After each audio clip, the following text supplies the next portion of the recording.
بسم اللہ الرحمن الرحیم۔ السلام علیکم۔ نبی پاک کی خوش مزاجی کے دو خوبصورت واقعات۔ مسکراہٹ اور تبسم تھکے ہارے اور پریشان حال انسان کے لیے بام کی طرح کام کرتی ہے، اس لیے نبی کریم نے مسکراہٹ کو صدقہ قرار دیا۔ خوش مزاجی اور ہندہ پیشانی مومن کی خصلت میں شامل ہے۔ رسول کریم اپنے اہل خانہ امہات المومنین رضی اللہ عنہا اور صحابہ کرام رضوان اللہ علیہم اجمعین کے ساتھ خوش مزاجی سے پیش آتے تھے۔ ایک دفعہ دوران سفر حضرت محمد قافلہ کے ہر فرد کے ساتھ رابطہ رکھتے اور بار بار لوگوں کے پاس جاتے تاکہ وہ خوش رہیں۔ ایسے ہی ایک موقع پر آپ ﷺ اپنے ایک وفادار دوست حضرت جابر رضی اللہ تعالی عنہ کے پاس گئے، جو اپنے بوڑھے اونٹ پر سوار ہو کر جا رہے تھے۔ حضرت صلی اللہ علیہ وآلہ وسلم نے خود پر سنجیدگی طاری کر لی، مگر کوئی بھی دیکھنے والا سمجھ سکتا تھا کہ آپ مذاق کر رہے ہیں۔ کیا تم اپنا اونٹ میرے پاس فروخت کرنا چاہتے ہو کہ آپ مذاق فرما رہے ہیں؟ آپ ﷺ نے حضرت جابر رضی اللہ تعالی عنہ سے پوچھا، کیا تم اپنا اونٹ میرے پاس فروخت کرنا چاہتے ہو؟ جی ہاں، لیکن ایک شرط ہے کہ میں یہ اونٹ مدینہ منورہ جا کر ہی آپ کے حوالے کروں گا۔ اس کی قیمت کیا لوگے؟ آپ ﷺ ہی بتائیے۔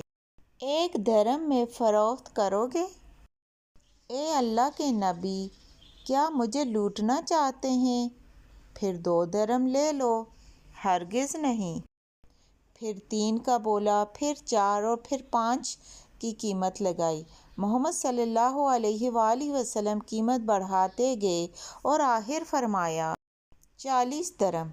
اس قیمت پر حضرت جابر رضی اللہ تعالی عنہ راضی ہو گئے۔ پھر محمد رسول اللہ نے کچھ ادھر ادھر کی باتیں کی اور قافلے میں کسی اور شخص سے ملاقات کے لیے چلے گئے۔ مدینہ منورہ پہنچ کر حضرت جابر رضی اللہ تعالی عنہ نے اپنی زوجہ کو تمام ماجرا سنایا اور بتایا کہ سفر کے دوران کس طرح رسول اللہ سے خوشگوار گفتگو ہوئی تھی۔ حضرت جابر رضی اللہ تعالی عنہ کی بیوی کچھ زیادہ ہی محتاط تھیں۔ اس نے حضرت جابر رضی اللہ تعالی سے اصرار کیا کہ وہ رسول اللہ کی بات کو مزاح نہ سمجھیں، بلکہ اونٹ محمد رسول اللہ کے گھر لے جائیں۔ جب حضرت محمد کو اس بات کی اطلاع ہوئی تو آپ ﷺ مسکرائے۔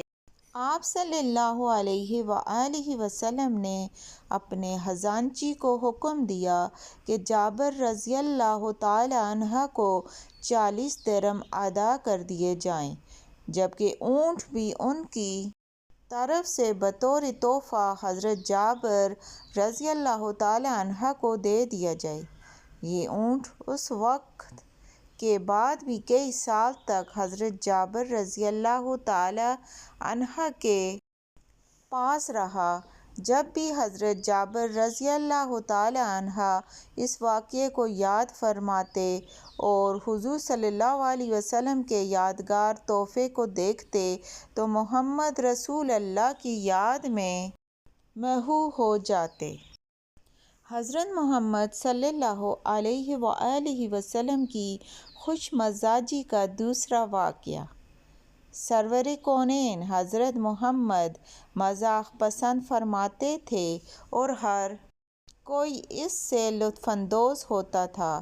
سردار دو جہاں حضرت محمد مصطفیٰ کا ایک صحابی رضی اللہ تعالی عنہ انتہائی سادہ لوح تھا اور زیادہ خوش شکل نہیں تھا۔ ایک دن محمد رسول اللہ نے اسے مدینہ منورہ کے باہر بازار میں دیکھا تو آپ سلم نے پیچھے سے اس کے پاس جا کر اسے اپنے بازوؤں میں جکڑ لیا اور قدرے اونچی آواز میں فرمایا، اس غلام کو کون خریدے گا؟ صحابی رضی اللہ تعالیٰ عنہ پیچھے مڑا تاکہ یہ دیکھے کہ اسے کس نے بازوؤں میں جکڑا ہوا ہے۔ جب اس نے سرور کونین حضرت محمد کو دیکھا تو وہ بہت ہی زیادہ خوش ہوا۔ اس نے اپنی پشت حضور صلی اللہ علیہ وآلہ وسلم کے سینے کے ساتھ دباتے ہوئے کہا، یا رسول اللہ، مجھے فروخت کر کے آپ سلم کو کچھ زیادہ رقم نہیں ملے گی؟